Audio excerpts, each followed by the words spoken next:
Career prep is not a incidental thing that we are doing on the side, right? It's a full strategy. Now when I speak to people and say that Masters Union has been able to get the placements to our students, there is a lot that goes behind. So many skeptics. They're like, no, Masters Union is faking its placement. Yeah. Please watch this video till the end to know exactly how we get those 30-35 lakh average offers. Where does the career prep journey start? It starts in what we call as term zero, even before they are on campus. We give them handbooks. You can call them the Bible or the pre-Bible to help you understand what is there in each domain, what can you expect. 500 plus mentors are available at any odd hours. It's like Uber for mentors. My founder friends have texted me. They're like, just by looking at the resume, we can tell it's an MU resume. 48 hours on a weekend. Till the time their resume is not done, we don't let them go home. My interview is next week. What does my week look like? That's what we call as the last mile prep. There is a chance to negotiate and increase your base. So how do you train students on that? All the details have already been furnished to them, even before the interview really gets started. You know yourself, but you've never been able to document that down. And you need to sit down at the time of the interview and you only have those 10 minutes to crack it. You're still juggling to find the right words. Now this is where we creep in. Whatever database, whatever intelligence documents we have, we created bots out of them for technical and behavioral prep. Tell me about yourself. Everybody struggles with that question. How do you get this right? You know your journey. Then we introduce them to a framework. If you just have a video version of your CV, or you have a portfolio that shows your story, and on the third side, if you can actually create a document, portfolio, app specific to that company. With these three things, I promise you, you can crack any company, and we as a team will help you crack those three things. All right, so welcome everybody. You know, one of the questions we get asked most often when students are thinking about joining Masters Union is how do the placements actually work?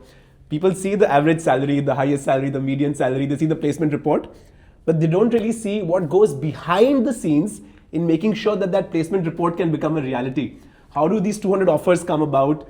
What is the journey that students take from month 1 to month 16? And what is the hard work that goes on behind the scenes?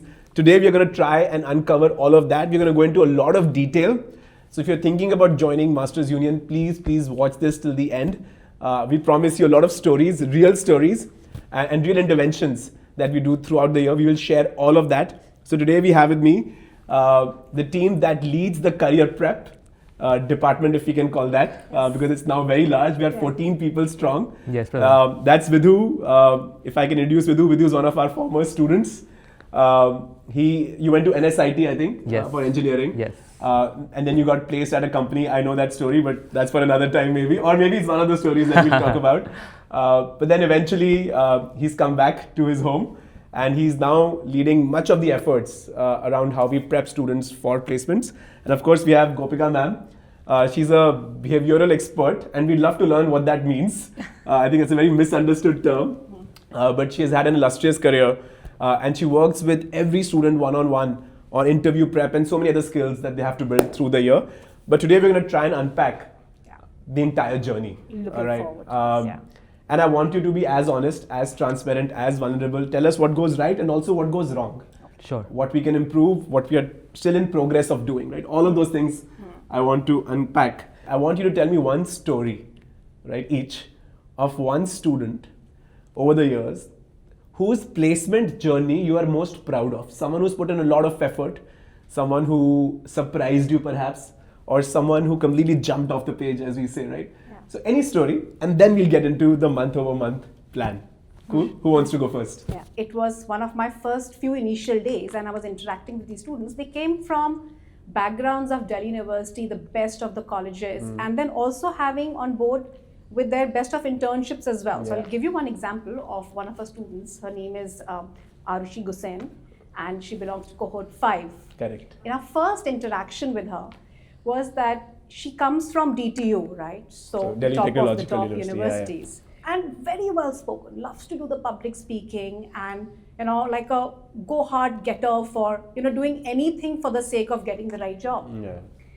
You know, when I saw her journey come along and we sat down for a first meeting, she was like, absolutely perfect in terms of her introducing herself because her credentials were really falling right. Yeah. But what she wasn't really able to figure out then was that what is the impact that I need to bring along. So these are the days that, we used to plot them down and say that start playing on the aspects of problem solving, structured thinking, what consulting interviewers are always looking out for. So I said, start playing on these two and start identifying stories that you would want to identify for yourself, where you've really stepped in and taken up the problems firsthand, right? So she started creating stories around the same. And I would really look at her, sitting at one of the corners, always trying to create more stories in a more structured format. Right, yeah. That how do I paint problem solving and structured thinking, and then present that to the recruiters With to let them story, hear that I'm really interested in the domain of consulting. Let's get into this domain. And this was something that a story from a student's perspective, that somebody might look at it as a perfect story. Like, what do we turn around here? But that's the work how we that start. has gone behind, yeah. That's how we start. We say that start creating stories that are going to be more contextual, the stories that are going to be more impactful, and they should be able to hear the difference, the impact that you brought, yeah. Yeah. Got so it. that was, just Got it. at So, the top of my mind. what I'm learning from this is that even when you have amazing credentials, Yeah. you still have to get your story right. Yeah. Right? So your past experience can help you, but here when you come, you have to work on your narratives, your story, make sure that story aligns with what the recruiters essentially want to hear. Yeah. And make sense of it all. But no, awesome. I know Arishi, and she's worked really hard. And I've seen her also around campus, as you're saying, in the corners working on it. What about you? First of all, Pratham, there are so many stories. Picking one is so difficult for I can me. imagine you were. Yeah. So, however, I remember one of the students, his name is Aryaman. When he came to MU, his idea was that I wanted to spend some time building a product of my own, launching it to market. He had an amazing idea. However, his constraints at that time were different. At the same time, he was very keen on the e-commerce industry. He had his own research. He became a driver and was running around the city delivering orders for Blinkit for 3 days. Wow. And he was targeting Blinkit to the eye. Unfortunately, Blinkit did not happen for him. However, there was a practicum of founder's office where the City Mall's chief of staff was there. Quickly, what is practicum? So practicums are interview readiness courses where we decode how you can actually crack those interviews, what goes inside asking from the recruiter's end. And they are taught by industry professionals as well as our alumni. Perfect. So these are interview readiness courses that we run separately. Yes. And one of those courses, what happened? Yeah. So the chief of staff for City Mall, which is the quick commerce and is going to be one of the big players for tier 2 and tier 3, he taught the class. He helped decode the entire supply chain. And Aryaman was so intrigued, he actually ended up getting to City Mall, which is a different thing. It did not happen simultaneously. But now he's leading the merchandising for the entire app over there. And he's super happy about it. He was one guy who was so confused. He came to me, Vidhu, after 6 months, like, what should I do? How should I do my prep? How should I line? And from there, I've seen his journey evolve. All right, that's an interesting story. I think, you're right that these look like such perfect stories in the placement report, but the mess that goes behind it, right? It's so deep and only you get to see it. I think we get to see the results. Yeah. You get to see the journey. And I want to decode more such journeys with you. So start thinking about students, okay? But tell me now, student gets accepted into Masters Union. Happens around, starts in January, February, Yes. March, April, and they start their program essentially end of May, beginning of June. Where does the career prep journey start, or where should it start? Let me put it that way. It starts in what we call as term zero, even before they are on campus. So around the time of May, right? Yeah. So that is where we start interacting with the students. So this is before their orientation also. Yeah. They've not seen MU on campus. They don't know. They're probably on their jobs at their last tenures. And we start rolling them out. What does it mean? What kind of careers that Masters Union offer? We give them handbooks for each of the domains. Each of those handbooks contain, you can call them the Bible or the pre-Bible to help you understand what is there in each domain, what can you expect. Give me examples of the domains. So product management, consulting, founder's office, chief of staff, marketing, sales, supply and ops, finance, HR.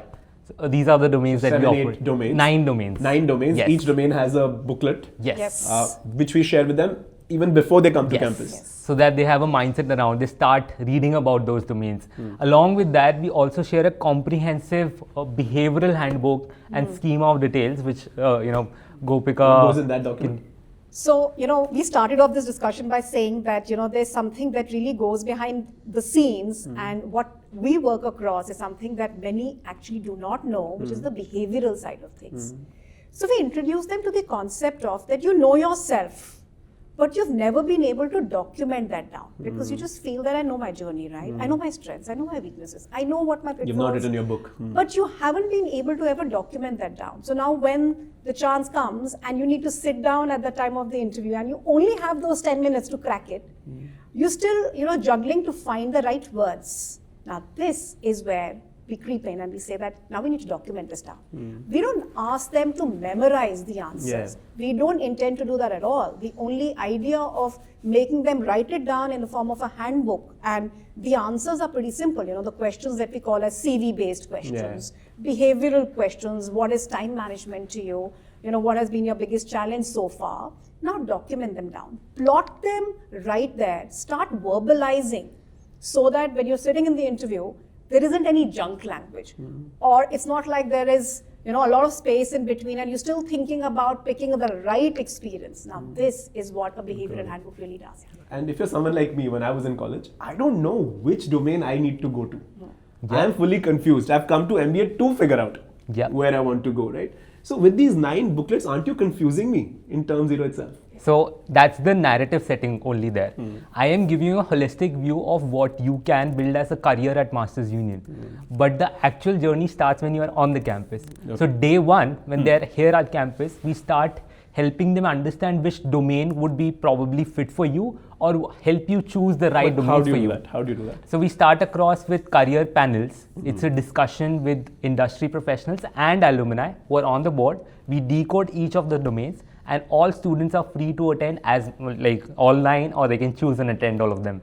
I think you made it compulsory this time, if I'm... Yes, yes. So followed by a one-on-one. So basically it's 9 counseling. domains. We'll have 9 career panel sessions. Yes. I think it happens in the first week only. Yes. Starts Term in the one. day Term one. Day 1 you start off. And then 9 panels consisting of industry professionals and alums who have been through the journey. Correct. Telling you what this domain is all about. Yes. The good, the bads, the uglies, hopefully. Yes. Do you think it's a very honest conversation, or are they all selling their domains? So we've made it sure that we put up a blunt, absolutely honest picture. What can you expect in a founder's office? What is the ambiguity? Like, if you are that person who can navigate ambiguity, then you are a fit for founder's office. Otherwise, don't take this domain. One of a very interesting situations, Ayushi Gupta, her name is, again from cohort 5, she ventured into a role which was from consulting to product strategy. So pre-MBA consulting. Pre-MBA, before she came into Masters Union. And because she had done the product strategy part of it more just before coming in, the moment we introduced the domain name, as that we have a domain name by the name of product management here, PM, is where you now need to start seeking more and more clarity. Is where she actually sought out one of her primary domains, one of the 2 domains, she actually took that as product management. That's something that I really read through her story because she wasn't meant to be. She came from Delhi University, if I'm not wrong, and she ventured into a role which was more challenging. She wanted to learn more about it because she had already practiced on the same. Now she's building her skills here only because she saw the potential. Then uske baad you said something called domain One-on-one counseling. counseling, yes. Domain, what is that? So then we assign mentors to all the students, and we sit with them one-on-one. These mentors are who generally? These are our internal team. Got it. Who've worked with careers, so we sit with them one-on-one and we help them identify what they have thought, what they have perceived, reading through all of their handbooks, and then they figure out which domains they would want to choose. We call them tracks then. So each student takes in a primary domain and a secondary domain. That does not mean that there's going to be weightage over primary or secondary. It's just that we take 2 domains into consideration. Because MU, it's hectic. Put it upfrontly. I've been through that journey. I know you have to hustle a lot. So choosing those 2 domains is what we do in one-on-one counseling. And from there, we help them shape which career practicum. How many meetings does it take generally to get to that primary and secondary? It's actually iterative. For some students, they are clear. They understand. They've read through handbooks. They've gone through the career panels. They know what they want. Yeah. They know what they want. What percentage know what they want? Around 30%. 30% know what they want. Yes. Okay. So the crux is of the 50%, wherein 1.5 sessions is what I would say would Generally usually 1 to take. 2 sessions. And some will also go beyond 2. And also because that happens after the domain Yes. panels And have that happened. happened. So they've taken the information. They've taken a lot of clarity from the entire panel who's sitting, and they've asked their share of questions, right? So, and then domain counseling happens.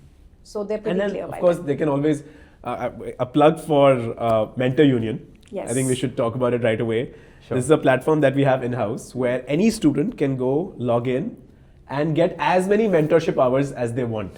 As many, right? And some We have to people. talk about this, Pratham. Please go ahead, tell the story. So there's been no cap on the number of calls that a student can do. And these are calls with mentors, Yes. generally all industry professionals. Yes.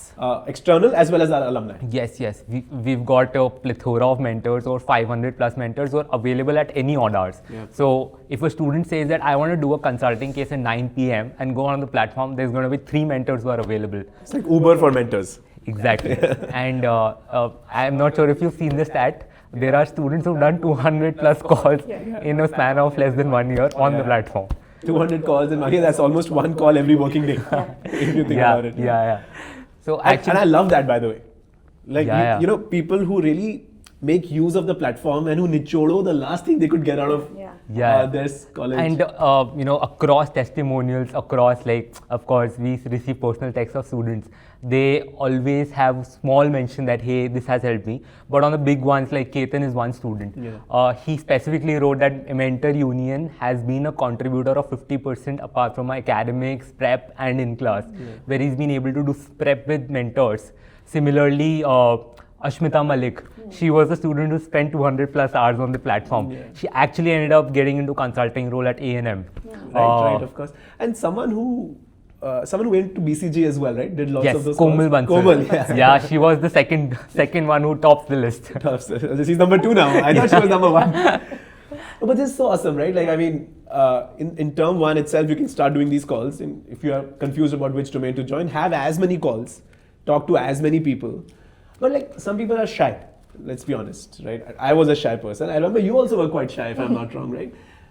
So how do you like ask that question? Raise your hand, in a career panel where there are hundreds of people who are judging, or maybe you think they're judging.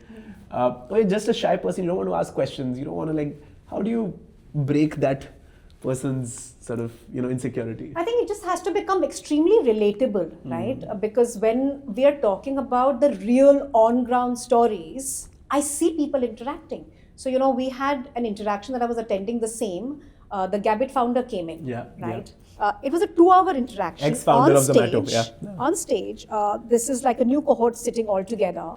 And I still remember, more than him delivering, he was, of course, conversing in an auditorium setting where even a person who would have been extremely shy saw it so relatable and, was raising his or her hand. It's also about the person making the other person feel comfortable. So it's about making them extremely relatable. That this is what is real. So that's what Masters Union does. I think I would agree to that all of our mentors are always eager to help. वो सामने से हाथ बढ़ा रहे हैं. Yes. Right? तो आपको भी इतना effort नहीं डालना है. And also I think when to cold email someone, to message someone on WhatsApp still requires you to be a little bit more extroverted. But when you go on the Mentor Union app and just book, that's easy to do. That's easy to do. But I think like a counterintuitive thing over here is the curriculum itself is such design that we are not just creating business administrators like an MBA program is supposed to do. We actually tend to create hustlers. At the end of the program, they know how to network. They know how to pull the strings, and that is what's the beauty of it. What else have we not spoken about? There's a lot of something. A hustle, I would say, at the prep end, which really goes on to make sure that students are preparing and upgrading their resumes from time and again. So they come with a lot of preset qualifications, right? But we have something that we organize for our students called as Resume Marathon. Oh yes, right? Of course, And that's something that, I wanted to bring that in because that's where we also take This is our in term alum support. 1. Yeah. Yes. We Second week. We take the alum support to make sure that we are able to align our students to what classifies to be just rather than a format of a resume to a good resume. Good resume, yeah. How can your bullet points stand out in a star format? Like a star format is... So many of my founder friends have texted me. They're like, just by looking at the resume as like a whole, not reading, we can tell it's a MU resume. It's an MU. Yeah. Because they're all so structured and formatted Yeah. and Yes. they look Yeah. exactly. Yeah. I was like, yeah, that's the thing. Yeah. You know? Yeah. And it's not just a marathon, it's actually a hackathon. 48 hours on a weekend, they are expected to come to campus, sit one-on-one with us, the team and alumni. Alums, yeah. And till the time their resume is not done, we don't let them go home. Yeah. No, it's amazing. I've seen some pictures from that. Yeah. From last. Got it. So term 1 is happening. We have done the career panels. We have done the domain choice meetings, one-on-ones. We have got logged on to mentor union and we have gotten all the help. What happens in term 2? So term 2 kicks off with the domain practicums, like I said across. Now these practicums are spread across different terms. And we spend a lot of time designing that as per the company schedule, as per where interventions are required with academics orientation. So usually consulting is one of the first bits because consulting interviews company start yes, very early, yeah. yes. So now the consulting practicum will start across with frameworks. What different kind of frameworks would be there? How would you shape your interview answers? And then there's going to be mocks around each of the practicum. So each practicum, for my clarity, is essentially a course. Yes. 10 hours? 10 to 20 hours. 10 to 20 hours. Let's say average 15 hours. Yes. It's a 15-hour course that runs parallel of the academics. Yes. Yes. So you're doing all of your academics, but this is a career-focused course. Yes. That is running parallel, and you choose the career practicum of which domain you have. So the two domains that you opted in, you sit across for those practicums mandatorily, but you're free to attend other practicums as well. Yes. And who teaches these practicums? So we've predominantly been earlier focusing on industry professionals primarily. However, this year onwards, we started our more bent onwards for alumni. So now we have over 40% of the practicums being taught by alumni. Nice. I remember, I think, I forget, cohort 1 student who taught the product. Pushpak Tesha. Pushpak taught the product practicum, yeah. So Rashika from my batch, like she's been a rock star of sales. She's teaching the sales practicum. Yeah. Prabhu is teaching marketing. Right. So the last year it was primarily industry professionals. And the reason for change this year is now we've been 5 years. Students have spent time, and they've done great amount of work wherever they are. Also, they've had that hustle in the recent 3 to 5 years. Yeah. So they know what pains it takes, what is it that the recruiter is The seeking student for. can relate to them also, Yes. right? If you're someone who's 40 years experience, what will he talk about, my interview experience, etc., right? I mean, an alum who's just graduated 3 years ago can teach that practicum a lot better. He knows how to manage the small galia. And also, Yes. be able to answer all those questions, the ambiguity which, students is always anxious about. They're able to answer those. It's like the AMA, ask me anything about that field. No, totally. Okay, so these practicums start. I know you put a lot of effort in these practicums. I've seen those handbooks that go along with the practicums. Yes. A lot of effort goes into it. Talk a little bit about your team structure. 14 of you. Yeah. There are 160 students or so who sit for placements. That 1:10, 1:12 ratio, right? That's a lot of people working. How is your team structured? What is everyone focusing on? Sure. If you can just lay it out. Sure. So I take care primarily for all the technical side of prep and the tech that goes for career prep, right? With me, we've got a new joining, and then there are program managers who help run the show.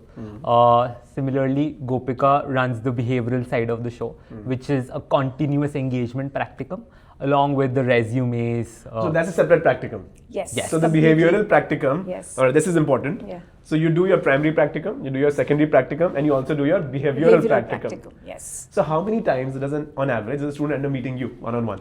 I would say till the time the student is able to crack it. Correct. Right? So that's end to end. But minimum, every student on an average would meet me about 3 times on an average. Wow. Yeah. And this is not like just meeting up with me. This would be like Preparing, sitting down yeah. and understanding the story and crafting it. So you also do sessions with the class, but also one-on-one Yes. separately as well. Yes. So that's what a behavioral practicum really talks about. It says that You think that you know it all, but now let's get that into a structure. Okay, so you've given us 2-3 stories about students whose stories you have tried to chisel, right, and make the narrative better. Yeah. Tell us one story of a student who did not have the story right at all, right, and surprised you with having one of the best stories. But you know what happens is, Pratham here, whenever we evaluate the student in the first go with his or her story, there are a lot of dimensions that we're also evaluating. It's only when we start segregating to see that this story needs to be worked on more, and we start meeting up that student the second or the third time, we start seeing a lot of potential. Like even as of today, I would say that I was sitting across with one of the students, and he was not able to craft a story because all he had was a case of internships. We first started to highlight on, and this was a second interaction really. So we started to highlight that what is it that now you've done? You've done the on-ground work. You've done the research work. You've been able to understand that how does it really happen on ground. Let's start playing on these spikes. You have a story. You've been there. It's not that you don't have a story altogether, which might have been misinterpreted the first time. So similarly, a lot of stories, even from cohort 5 and from the previous cohorts, I've realized that people come up with their own narrative, but they might need to really tweak it and change it around. So I have, Harshit Gambhir that we were just speaking about, a very interesting one. So, this student of mine very closely interacted at least more than about 7-8 times across with me, right? As we talked about interactions. He came from a slightly different industry background, from an automotive background, and he was coming from an engineering background as well.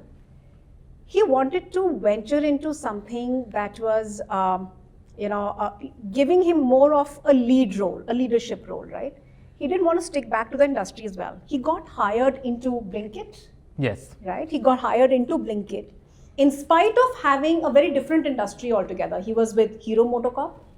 He was with the automotive sector in the last 7 years. But what he had done in his story thereafter was that he learned that how he has been able to handle the operations, day-to-day challenges, problem solving, handling different stakeholders, and being able to do that, all of that in one go. Now, Blinkit, I'm very sure, that's exactly what they wanted to hear, Yeah, that's what they wanted to hear, irrespective of their industry. So even though he came from manufacturing, there were certain skills that were translatable into Blinkit. Yes. He just had to bring it out right. Yes. Yeah, so engineering, mechanical engineering, moved on to automotive sector and then moved on to Blinkit. Right? But that's the narrative that you have to build that arc. But when he started, that was the level of, getting, very out of patience, and that why is it not happening? Why am I not being able to crack? Is where we needed to bring out the right skills. What was your experience with him? I think both of you worked with him a lot. So, like Gopika mentioned across, initially he was not getting shortlisted because his 7 years of experience of automotive R&D, it was a little restrictive on paper. After what he had gone through, 90% of the shortlist he got, and it took him 3 interviews to crack that role. That was a quick story. We did a couple of cases together, and that's what it was post attending the practicums. 7 years of automotive. I think that's what, right? A lot of students ask us that, is it easy to change domains? Is it easy to transition from one role to another? It all depends on whether you're ready to figure out your story and put in the effort in the courses, of course, goes without saying. Right? And obviously to have some amount of flexibility to see whether, if it's not marketing, maybe it's focus. Focus is short for Founder's Office Chief of Staff. I think that's a term that we have invented. It doesn't exist anywhere else. And if you have that openness and ready to craft that story, then you can easily make that transition from automotive to Blinkit. It's a huge transition. Yes. It's a huge, and you said only 3 interviews. Yes. And as soon as you fixed the story, it worked out like that. Right? Yes. That's a great one. So now practicums have happened. Term 2, they start. Term 3, term 4, term 5, I know they keep going. Yes. And that's where a lot of your time goes. And they're alongside meeting you, going on mentor union. And they have the placements start rolling. And now the placements have started. Yes. Okay, so next week, I get a BCG short. I've gotten a BCG shortlist today. My interview is next week. What does my week look like? Oh, that's what we call as the last mile prep. LMP. Again, a new term that we have invented. We call it a little war room. So we create a separate group for each of those shortlists that comes across, and across hundreds of You mean companies. groups on WhatsApp? Yes. Okay. So wherein we and the students are connected across. For each of the companies, we help them understand what the company is doing right now, what is the industry looking like, what are they seeking from the roles. We also have gathered transcripts of interviews across cohorts. So we have that as our own private intelligence that we share with students. And How many then, interviews are there? Right now I'm at 550 interviews transcripts. 550 interview transcripts from real interviews. Yes. From real interviews, Yes. they're there in the bank. Yes. And that's I will try to push them to make it open source. I don't know if you'll agree, but maybe we can create a GPT out of it. We're creating the new product already. Oh yes, of course. Yeah, we'll talk about that. Yeah. Guys, you have to hear this, but I'll let you finish with the LMP. Sure. And that's the first part. The second part is practice. Like we sit with students, we also align mentors specifically for them. They are free to use mentor union, but based on the role, based on the company and the industry, we find the relevant mentor and do a one-on-one or one to a small group. Right, so there's a WhatsApp group. I have my BCG shortlist. Yes. Interviews next week. You'll create this group. In that group, you'll add a mentor from your side, mentor from alumni, or however. And now I'm free to use this resource as I wish, Yes. as much prep I need. Yes. You're giving me this case booklet. You're giving me this interview transcript booklet or whatever. Yes. Is it a book? Is it a printed book? It's a transcript. It's documented across. Okay. It's digitally available. Yes, Yes. digitally available. Digitally available on the LMS. And our research. And all of your research on each company, what has Yes. worked, what has not worked, Yes. right? How did you build all of this documentation? That's where a little help of our 14-member team also comes across into Yeah. play. But yeah, I mean, this was the thought of the idea. Like collecting this intelligence is so important. When we were young, we had a small set of students. But as we grow as an institution, this is what will be helping across every year and year on year to help them get sharper on their interviews. And the quality of transcripts has been improving, like how, right? Earlier, we would probably, with a smaller team, of course, we would make the transcripts. But of course, now fortunately, we are having to get them also to record it exactly in their words, in their experiences. And it's documented so much way better in terms of every little detail that they're now putting it down in transcript. Incredible. I've seen some of those documentation. I'm also a student on the LMS. A small clip over here. I would ignore the name of the student over here. Okay. But the student got placed into a company and recently made a switch to Flipkart. Okay. That is what he was intending to go for. Like, he was mad after e-commerce. He called me up. He says, Vidhu, the transcripts, the preparation, and whatever we did for LMP for Flipkart at that time is what helped me convert this role. Yeah. And do alums also get access to all of this? Not as of today, but we're going to open that out. Yeah, we have to open that. Because it makes sense. I mean, alums should have access to it. They have access to mentor union. Of course, yeah. So all alums, even when you graduate, you can keep using it. Got it. So now my LMP has happened. Hopefully I cracked the interview. I know there's a lot that goes into negotiating the salary, if I get an offer.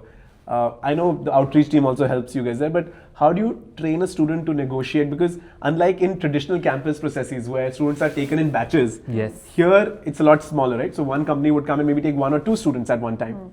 And there is a chance to negotiate and increase your base, etc. So how do you train students on that? So fortunately, it is of course done, also taken care a lot by, the outreach department as well. But having said that, before we actually really able to negotiate, they need to be counseled in terms of that all the details have already been furnished to them, even before the interview really gets started, so that they don't really have to get into a debate where they have to prove their credentials. But even if they have to, we have a completely, a very fixed matrix that we are able to share across with them, depending on the industry. And then if they are having to negotiate on the same, then they go ahead and use the matrix. Because the benchmark is there. So we are giving, I remember that document, I've seen that, where you've written that forecast salaries for this experience level should be this much, for this experience level should be this much. And if you're being offered less than the benchmark, then there is potential to negotiate, and you can showcase this matrix to the company HR to make your case for you. That is so incredible, honestly. I'm so glad we made that. I think a couple years ago, if I'm not wrong. Okay, Understood. Very, very clear on the journey. Now, I know that you have built a lot of tech tools along the way. Yeah. Right, to help students throughout the journey. Yes. And you're very proud of them. We are all very proud of them. I see students using them all the time. Can you take us through what you have built and how students are using it? Sure. First, hands off, we've gamified how prep works with something called as a placement readiness score. The PRS, the Halo, the PRS. So what this is, it's a weighted average score, which has a lot of factors into consideration. Your practicums, how you perform in the assignments, in the class, then your mock interviews that happens across for each of the domains, along with a little weight on the academics as well. All of this is documented and available for each student on their LMS. It's like your MRI result. Exactly. And Your all blood of them report. are ranked. So you have PRS ranks. Now, like a traditional B school, the recruiters will only have the access to batch profile or applicants profile. But we go one step ahead. We also give them a PRS rank of those students, which helps them figure out that, oh, this student is putting so much efforts into, their self-preparation, their academic orientation, which really puts a game apart.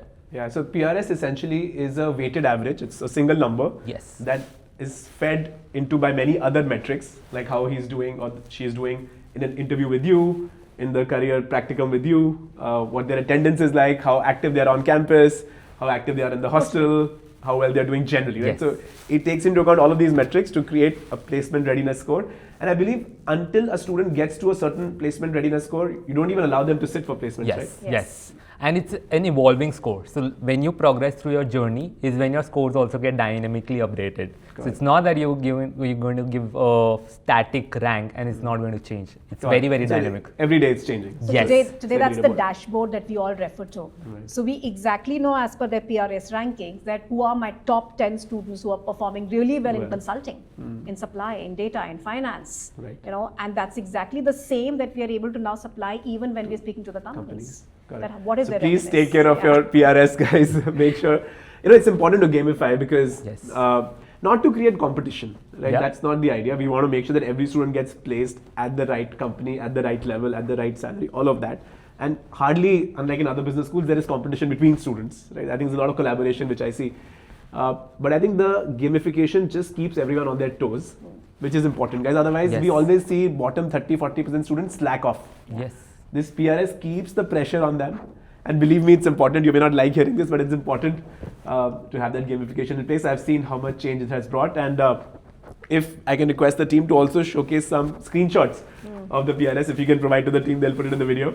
So that you can visualize what that PRS calculation looks like. Okay. So PRS is one. Second. The next part is, so we're going tech heavy. Yeah. That's always close to your heart as well, Pratham. So we started with AI interventions. So whatever database, whatever intelligence documents we have, we created bots out of them for technical and behavioral prep.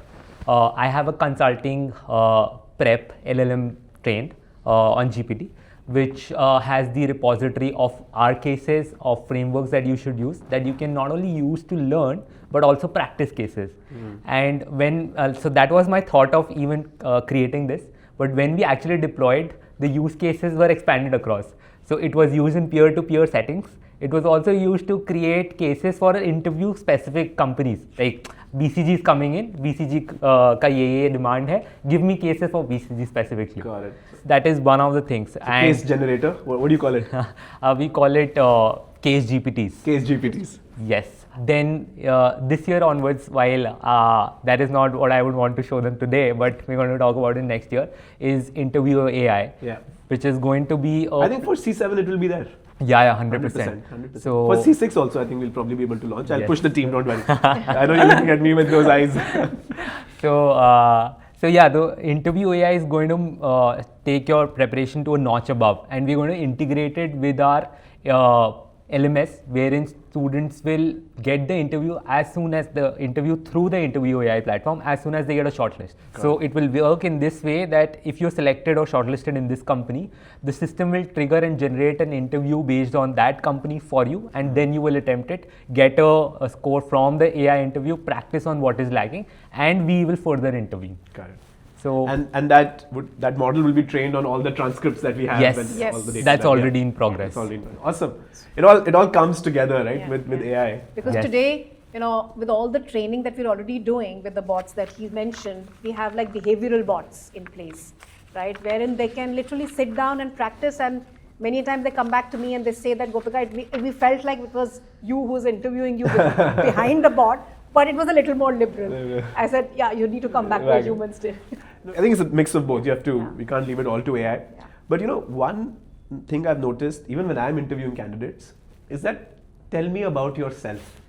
That question, everybody struggles with that question. Nobody's able to, even senior people, I'm telling you, are not able to give me a succinct, short description of their life, their story in a way that makes sense to me. Right? And I'm sure it's true for many of our students as well. During the interviews that we take during MU BAT, I see that happen as well. So, how do you get this right? Just like, tell me about yourself. So that's where term 0 came in, which is now let's document it down, right? You know mentioned your that, journey. yeah. You know your journey. Then we introduce them to a framework. And we let them experiment and be free with that, completely all around. That what do you want to highlight in your first 10 seconds? Do you want to highlight your years of experience? Once you've documented Yeah. it, done. Then आपने लिखवा दिया, एक template है आपके पास, आपने लिखवा दिया मेरा. Now, how do I practice it? I think the practice is the thing. Do students, you will do your job of getting them the story written done, right? In your term 0 and term 1 one-on-one, and through your behavioral practicum. But at the end of the day, the student has to go in front of the mirror and practice. Correct. Right? Do they do it? Yes, so that's where authenticity of the story has to come in. So I want to share one introductory piece and probably just the first sentence. Please. This is from one of our students, Swarda, in our previous cohort. Now, Swarda's interesting background had been that she had been to the Himalayas, taking up a group of people and doing the mountain hiking and training them on how you'll be able to do that as well. She loved that completely. What was her education? Was engineering. Okay. Now this was her story, right? Now Swarda needed to paint this across and show that now this is that truly I love to do, and this is what my story is. Her introduction started across with showcasing that I'm just one of those very fortunate ones who gets to call Himalayas as their work location. That's a great hook. Yeah. I mean, so I'm definitely going to ask you, why did you say that? Yeah. So that's The what conversation changes flows, the yeah. entire conversation. That's what changes the entire If conversation. I mean, Yeah. a boring person would say, I'm an engineer Yeah. and I have this job, and in my job I report into this thing, and my company is doing this, and yes, and I think when I was in college I did some Himalaya trip, and I like hiking as a hobby. Maybe I would say that. But now what you've done is Yeah. you've taken the most interesting part Yeah. and created that as the hook, so that the conversation flows. You get to know that you're meeting a human being Correct. and not a CV. Yeah. And you know what, Pratham? That is what got her the job. Really? Yeah. Where is she working? She's working at Blinkit. She did not get the shortlist. She went ahead, she did her own research, then she crafted her values, what she can bring to the table, added her story as is, and sent it to Blinkit. She got the shortlist, she converted that Well, opportunity. like she went herself, huh? Yeah. That's amazing. So, That's amazing. by the way, we've never discussed portfolios, but that's Oh yeah. where- We should discuss. So I want to spend 5 minutes on just portfolios. Yeah. Because at Masters Union, of course you have a CV and we work hard on the CV. Yes. But we also do what we call a video CV and a portfolio. Yes. So tell us more about that. So and you're the right person. I know why. So every student, we ask them to create video CVs, portfolios, and their own research, which they can send to companies. They can showcase what they bring onto the table. And this starts in term 1, term 2. Yeah. This starts absolutely in term 1 onwards. Resume creation, portfolio creation, video CVs. We get started with. I know we tried the AI avatar as well. Yes. I don't know if that's worked out till now, but we'll talk about that towards the end. But go on. That's what actually, so resumes are getting scanned by recruiters, right? Yeah. But video CVs, portfolios, and research, these are documents that memorize, right? Recruiters remember you. And that is actually also pulling strings of creating jobs that never existed on paper. Yeah. We've got countless examples from previous cohorts, and I myself have got a lot of interactions with people I never would have a chance otherwise. Tell your story actually. So I had a very strong opinion for Zepto at the time when I was in the batch, that was 2022 to 23. So the CTO, Kevalia, was coming on campus, and I was done with all my work around 1 or 2 a.m. in the night. There was a mail that, he's coming in. I wanted 10 minutes, just one-on-one with him to discuss about some of the opinions, not a job. I sat across, I created a Zepto version of me in the app. Yeah, so your CV and your background, yes, looking like it's a Zepto app. Yes. Shared it across. Can you share the screen of that? Okay. Not to embarrass you, but I think it was actually a work of art. It's lots changed, the platform, the product, but yeah, sure. So send that across. He saw that in the flight, and the first thing he asked was who is Vidhu when he was in campus. Yeah. So I got my time. I similarly had this with a couple of. He asked me, by the way. He asked me when I met him that some student sent me this. Who was this student? Yeah. So yeah, I mean, that is one practice that actually helps you a lot. Not just at MU. This is a takeaway. I've actually implemented it after MU as well. I've got to have a chat with the Unicorn founder, Apply Board, Meeti Bisari, through this, right? Through the same process. C4 Suyash, he really wanted to get into ultra human. Yeah. He created a research deck and submitted across. That's what gained the. I'll speak about him and what he represents, right? So if let's say you really want a company, yes, you're clear that this is the company you want. Yes. Then you have to show the company that you love them. Yes. Right? Love thy company is what we call, right? And then go deep into researching about that company. Exactly. And show them that you are the right person, even if they were not looking for you or had a job opening for you. So Suyash wanted Ultra Human, the ring company. Yes. Right? And he was, I've met him so many times and helped him prepare, right? Yes. And he would tell me, Pratham, I want Ultra Human. And I had a friend in Ultra Human, by the way, and I used to check with him. He's like, Pratham, we are not hiring. But Suyash was like, Pratham, okay, send them this deck that I've created as to which other countries Ultra Human should apply, should go to. Right? And he created this poll. Okay, in the US, what should be the GTM? In Algeria, what should be the GTM? In Russia, what would be the GTM? He actually made that full deck, and this is pre-ChatGPT, by the way. Yeah. Right? And I was so impressed. Then I went out of my way and I messaged, I remember, one of the founders of Ultra Human on LinkedIn. I said, please read. No response. Right? Then he created another deck. He posted on LinkedIn an open letter to the founders of Ultra Human, saying that I've created this insight document about where Ultra Human should go from here. And that's how I think he cracked Ultra Human, because the founder then commented on his LinkedIn post where he had put up his portfolio. Yeah. Yes. What a story, right? And exactly. If you just have a video version of your CV talking about yourself, much like a reel, or you have a portfolio that shows your story and not just claims, but actual demonstrable illustrations of what you have done.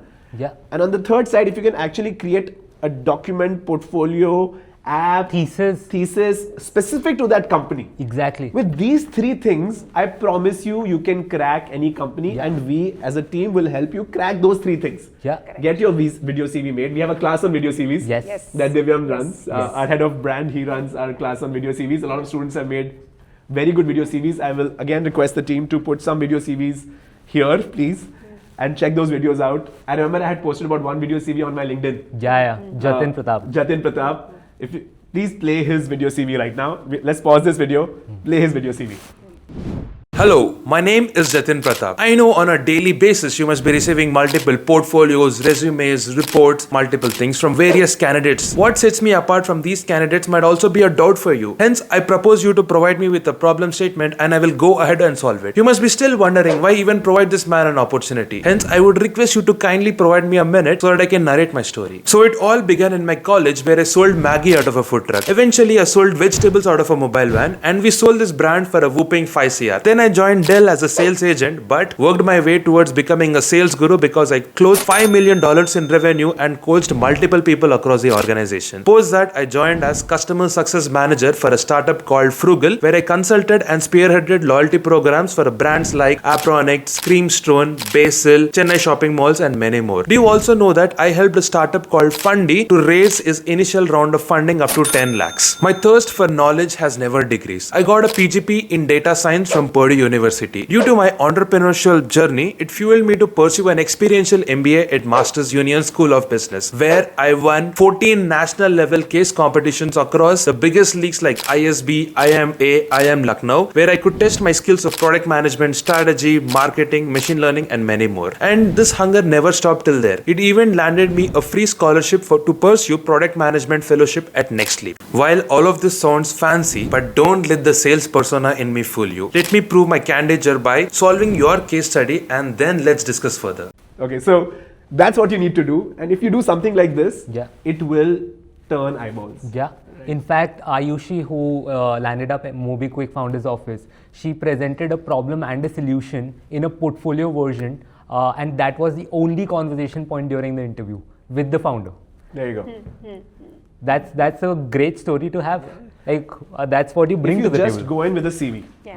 then you are one of many. Yeah.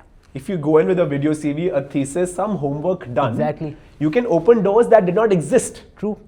Right? And so many stories, many stories. The Dubai placements, the international. Even Archit Bhargava, Avana Capital. Avana Capital. Yeah, He sent talk across about a that. thesis, right? That is how he got an interview in the first place. A VC firm you cannot crack on the basis of a CV. No chance. It's a very close circle. It's a very close circle. They don't want fresh grads, right? All of that. Yeah. Either you are an entrepreneur, right? And then you can make your way into VC. Yeah. Or you show to them that your insights into the industries that they are interested in is deep as hell, Yes. right? Which is, I think, what Archit Exactly. had done with Avana. I've seen that document, by the way. And that document was sent to me by someone from Avana. Oh wow. That, did you write this, Pratham? Or did one of your professors write this? Or this is actually done by a student? Wow. Right? So that kind of depth. I remember very first cohort, there was a student called Ami Gupta, your senior.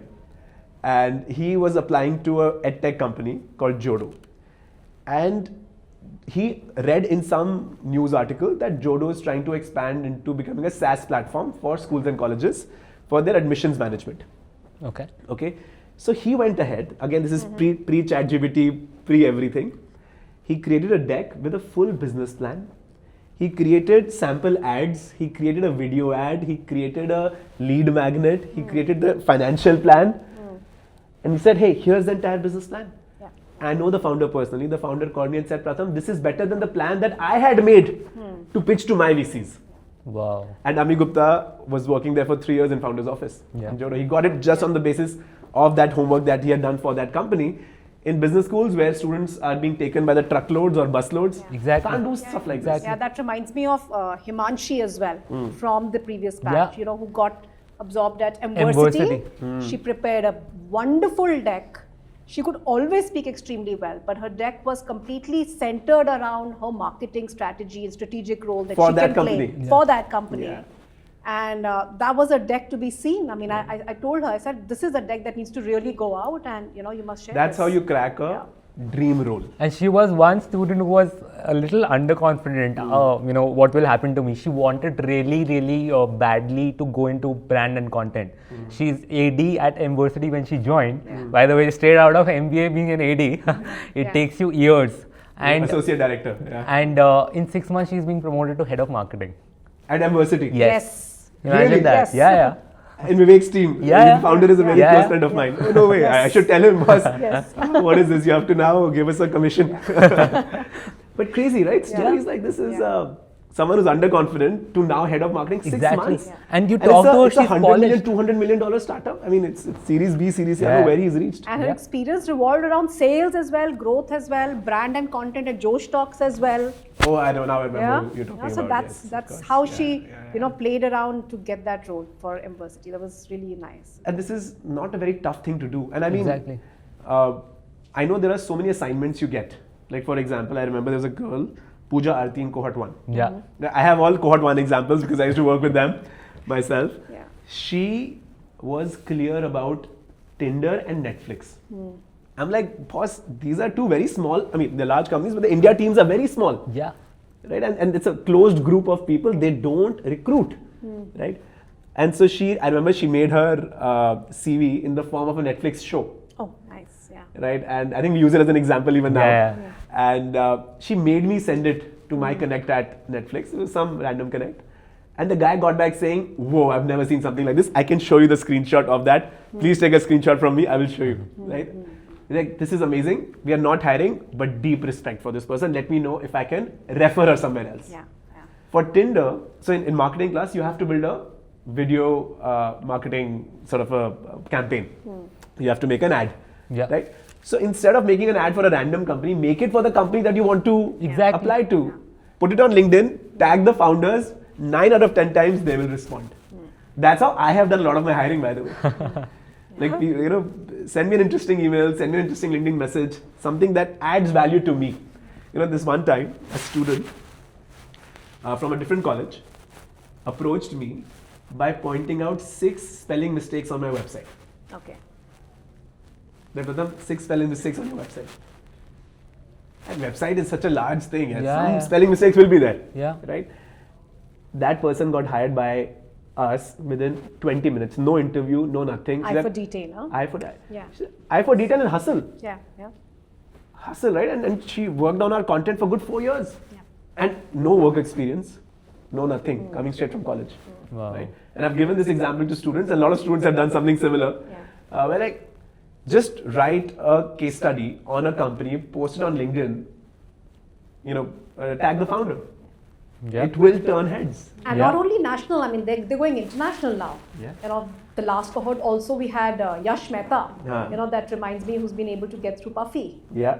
And Puffy is like a large, very important startup in the Middle East. I mean, the way that these students are preparing themselves in terms of their resume readiness, in terms of their decks that they are presenting, going all the way out to research about the company, about the JDs, about themselves, and then, you know, they're all in, literally, and that's what really helps Yash them to get is this. also one interesting case, like his assignment. I'll be happy to share this, and I also put this across in my class of founders office this year. It's a very unconventional assignment. It says that, hey, design an assessment to evaluate a chief of staff. At the same time, the assessment should not be something that can be solved by AI. So it should be AI proof. And the second part of it is attempt it yourself.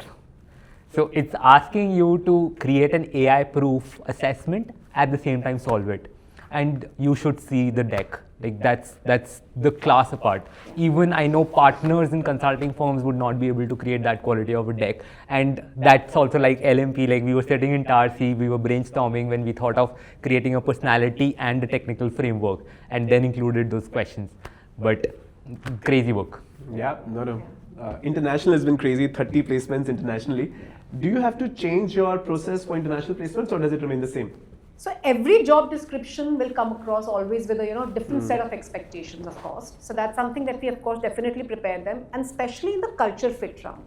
I think it's a lot to do with where they bring out their values from the residence country India, and they're able to correlate that. Of course, integrity is something that everybody will speak about. But when they're going international, we always say that please make sure that you're able to stand to your roots, being able to speak exactly the authentic stories and not to paint it out aloud. So that's something that, that's slightly and tweaked cultural in the story. nuances, etc., that you have to take care of. Yes. But the hustle carries on. Whatever Hustle they is do everywhere, throughout MU, the case comms, we didn't talk about case comms, sorry. Let's do that. I know you've given me talking points, but I missed out. I got carried away by other things. But I know this year we went to IIM Bangalore. Yeah. We won all of these case comms. Are case comms important? It surely does. By the way, we won 40 plus case comms this year itself across IMBC, XLRI, IIT Delhi, and the list goes on. Ahmedabad also. I saw Yes. And those are just institutional. I'm not even talking about company case comms. Flipkart Wired. So they add a lot of credibility that you as a business student has done during your time at the B school, right? And you can showcase that credibility in the resume as well as when you interview that company. And company case comms, Pratham, that's super important. So Flipkart is one case comm that is sought after entire business community across India. Can you guess the amount of registrations it had last year? 10,000. 84,000 registrations. 84,000, okay. And they have different tracks, but the most sought out of track that alone has 45,000 registrations. Our team was the winner of that nationally, got the PPI, and the student ended up converting and is right now at Clear Trip. At Clear Trip, which is part of Flipkart, yeah. She's a fresher. Yeah. Right. So getting into Flipkart as a fresher at a great CTC through a traditional way, that's like difficult on paper. Yeah, amazing. And do we do preparation for case comps also, or do we let that be on the student? Yes. So a lot of it, however, is students' hustle, like their own intent to participate. But we give them the right tools, we give them an understanding in a workshop setting, and also mentors with them. We also work with them specifically for different case comps. And you also have a repository of all the decks from previous Exactly. case comps. Yes. Yeah. So again, that's our intelligence part of it. Yeah. We've collected all of them. In fact, like one of the students, I think it's been mentioned across in our placement report as well. He's covered 70 to 80% of his B school's fees just through case comps. comp victories. Exactly, 20 plus case comps won. His name is Harishankar. Harishankar, of yeah. course. Yeah. Yeah. Crazy. What a story.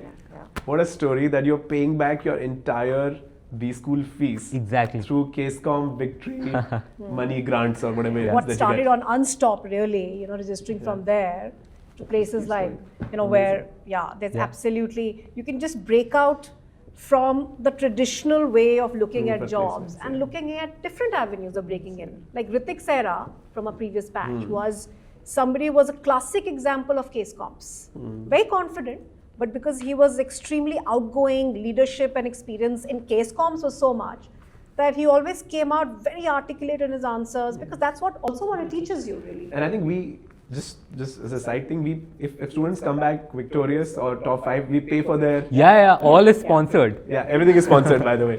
So all your travel, etc. Do other colleges also do this? I don't think so. Okay. I think some IMs do, is what I've heard, but I think most of the other schools don't. I think that's a big thing. For sure. Absolutely. I have to sign those checks, I know.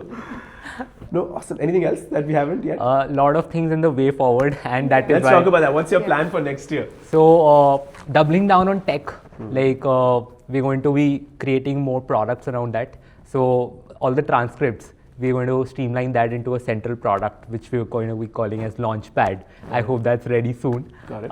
And the interview AI. Along with that, this year onwards, we started a man-to-man marking with the program for accountability and mentorship. Gopika, would you want to talk about that? So that's something that we'll be able to visibly see the results, of course, from this cohort onwards. We refer to this as the A&M, or called as the Accountability and Mentorship Program, where every student is mapped to a mentor to help them guide through what is their career clarity as of today, what should they be making up as a blueprint for tomorrow, and are they making a progress towards it from time and again? So there are touch points, checkpoints every single term. Then we're not just leaving them stranded, like touch points every single term, that are we making a progress through case competitions? Are we making a progress through registering ourselves to various different activities? Are we attending the practicums? Are the resumes updated? So on and so forth, right? So to make sure that the students are always feeling motivated, and they're all the way out to make sure that they're ready for what the the corporates really expect. So that's the A&M. That's something that we've already started with this cohort, and we'll visibly see the results. No, one thing is that career prep is not a incidental thing that we are doing on the side, right? It's a full strategy. I think that we plan, we deploy. It's a 14-member team. I think it's still small. I was telling Abhinav, who's not here with us right now, he's in London receiving the award for the most innovative business school from QS. We've just announced that yesterday. It's a full strategy. And you have your KPIs, and I know we bother you a lot on your KPIs and etc. But I'm very proud of the work that we have done. What kind of placements we've been able to crack, and how smoothly now things are going. I remember in your cohort, things were not as smooth. Right? It was a lot of the process was broken, and I think you guys have really put it on a very nice railway track. Things move. I come from a very traditional, educational background, Pratham, and I must be able to highlight that here, that now when I speak to people and say that Masters Union has been able to get the placements to our students, and we say that don't think that they've just been able to get it. Yeah. There is a lot of that effort, goes behind in terms of, they're deserving that position and those kind of packages. There are so many skeptics. Yeah. They're like, no, Masters Union is faking its placement. Yeah, yeah. Masters Union is inflating its placements. Right? Please watch this video till the end to know exactly how we get those 30-35 lakh average offers. It's not by chance. It's not by luck. There is a very deliberate effort. Yeah. Being Lot put to of making that efforts. happen. It's a lot of operations at the back end. Yeah, I've seen that. Thank you so much, guys. This was very much needed. This story needed to be told. And I hope you watch this till the end, honestly. Thank you.